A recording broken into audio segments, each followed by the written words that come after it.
एक आत्ताच्या क्षणाची सगळ्यात मोठी बातमी झी 24 तासवर बघूया। देवेंद्र फडणवीसांना कोणत्याही क्षणी अटक झाली असती असा गौप्यस्फोट चंद्रकांत पाटलांनी केलाय।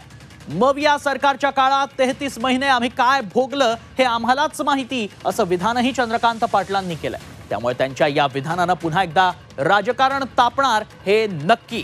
एक मोठा गौप्यस्फोट झी 24 तासवर आत्ताच्या महत्त्वाची बातमी, सगळ्यात एक्सक्लुझिव्ह बातमी आपण बघतोय चंद्रकांत पाटलांनी केलेल्या गौप्यस्फोटाची। अध्यक्ष होतो 33 महिने काय सहन केलं आम्हाला माहिती आहे। कुठल्या क्षणी देवेंद्रजी नाटक होणार होते मला खात्री होती की हे भी दिन जाएंगे।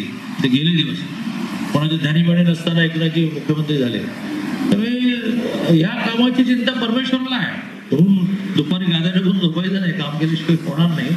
असेल माझा हरित देईल खाटल्यावर असं नाही म्हणायचं। आणि या संदर्भात अधिक माहिती जाणून घेणार आहोत आमचे प्रतिनिधी सचिन कसबे सध्या आपल्या संपर्कात आहेत। सचिन, या विधानानंतर काय सध्या वातावरण आहे, काय पडसाद उमटलेत? नक्कीच राज्याचे मंत्री आणि भाजपचे नेते चंद्रकांत पाटील यांनी धक्कादायक विधान केलेलं आहे। महाविकास आघाडीच्या काळामध्ये भाजपच्या वरिष्ठ नेत्यांना कशा पद्धतीने त्रास देण्याचा प्रयत्न झाला होता याचा गौप्यस्फोटच त्यांनी या वाक्यातून केलेला आहे।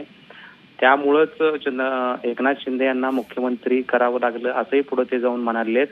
या वाक्याचे प्रसाद अजून उमटले नसले तरी महाविकास आघाडीच्या नेत्यांकडून जेव्हा याबद्दल प्रतिक्रिया येतील तेव्हा नक्कीच या विधानानं आणि पुन्हा एकदा राजकारण तापणार हे नक्की आहे। धन्यवाद सचिन, आपण दिलेल्या सविस्तर माहितीसाठी।